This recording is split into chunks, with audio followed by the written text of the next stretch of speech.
tanya. Iya boleh. Bagaimana Anda menentukan atau membeli barang persediaan untuk usaha Anda? Contohnya, apakah Anda langsung membeli jika salah satu barang udah habis, langsung restock, atau nunggu sampai semua stok barang habis dulu baru beli lagi? Apa alasan di balik keputusan Mbak itu? Jadi untuk restock barang itu kan ada dua jenis. Untuk usahaku sendiri kan usaha kimbab, dimana kimbab tuh nggak tahan lama. Jadi ada dua jenis bahan baku kering sama bahan baku basah. Untuk bahan baku basah kayak misalnya sayuran, wortel, timun, kayak gitu biasanya aku restocknya tuh untuk keperluan cuma 2-3 hari. Jadi nggak restock banyak-banyak. Alasannya itu karena kita selalu mengutamakan kefreshan produk itu. Terus untuk bahan baku yang tahan lama itu kayak bahan baku yang emang dari pabrik, kayak misalnya beras, kemudian nori, minyak wijen, bahan baku yang emang dipastikan tanggal karbulasinya tuh lama kayak gitu sih. Selanjutnya, bagaimana cara Mbaknya menganggarkan biaya untuk pengadaan bahan baku atau produk, seperti mempertimbangkan jumlah stok yang ada, perkiraan permintaan pelanggan, dan harga bahan baku di pasaran atau berdasarkan penjualan sebelumnya?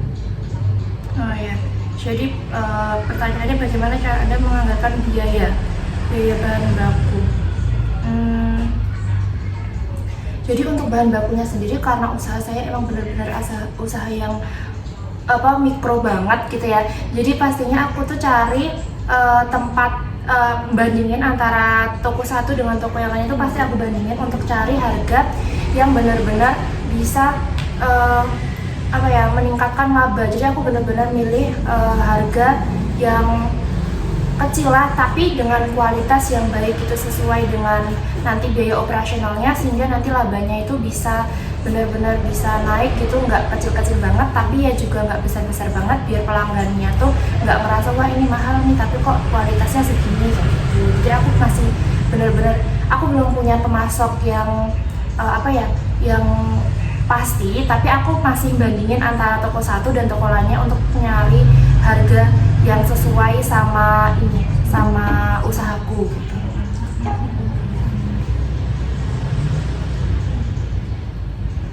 Jadi berarti untuk barang atau bahan baku Mbaknya itu pemasoknya belum pasti gitu ya Mbak? Iya.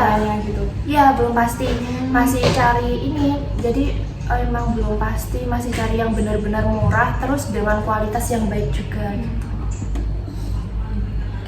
Lalu bagaimana Mbaknya menyimpan barang atau bahan baku, dan bagaimana Mbaknya memastikan barang itu aman dalam penyimpanan? Ya kan tadi seperti yang saya bilang di awal, ada dua bahan baku kering sama bahan baku basah. Nah yang kering itu aku nyimpannya di suhu ruang sih, jadi dia nggak di dalam kulkas, jadi tetap di suhu ruang kayak rak khusus gitu, tapi yang nggak terkena sinar matahari juga biar bahannya tuh awet. Terus untuk bahan baku basah kayak sayurannya itu kan stoknya cuma sampai 2-3 hari, jadi biasanya aku simpan di kulkas biar awet, untuk jaga kualitasnya juga biar tetap segar gitu. Ya, terus bagaimana cara Mbaknya menjual barang ke konsumen? Jadi aku tuh ada dua cara. Yang pertama tuh biasanya aku melakukan pre-order, dimana di pre-order itu aku biasanya tuh COD-an gitu ya, COD-an sama pelanggan di titik-titik tertentu. Jadi titik-titiknya tuh udah aku sesuaiin, jadi nanti nggak bisa ada nambah titik lain gitu ya. Terus yang kedua itu aku juga udah buka stand di alun-alun Wates setiap hari Minggu pas Car Free Day. Jadi nanti pelanggan bisa langsung datang ke standku untuk milih-milih bahan kimbab yang mau dibeli gitu. Kalau misalkan bahannya Mbaknya udah kayak nggak bisa dipakai atau terlanjur busuk, itu gimana Mbak? Nah, karena ketahanan kimbab sendiri ini nggak lama ya, mungkin sekitar 8-12 jam. Nah, pasti untuk mencegah itu ada yang dilakukan, kayak misalnya emang bahan itu cari yang fresh gitu. Tapi kalau misalnya itu terjadi, kami pastikan bahwa barang itu tidak sampai ke tangan konsumen. Karena yang nomor satu itu menjaga kualitas barang itu dan juga perasaan konsumen, sehingga nanti konsumen tuh bisa loyalitas terhadap produk kita. Jadi aku kalau misalnya itu bahannya rusak atau busuk, aku nggak bakal kasih ke konsumen, pasti aku buang walaupun itu ada dampak kerugian buat usahaku gitu. Oke ya, terakhir Bagaimana cara mbaknya memantau dan memastikan stok barang tidak habis? Seperti contohnya itu melakukan pengecekan setiap hari dan kalau ada yang habis langsung di list. Ya, saya jadi setiap melakukan pengecekan persediaan barang itu sehabis saya melakukan pre-order atau pembuatan kimbapnya, saya itu selalu ngecek persediaan stok. Kalau misalnya habis, saya langsung list, terus besok saya langsung beli biar besok pas mau open PO lagi itu nggak keteteran harus cari bahannya kayak gitu.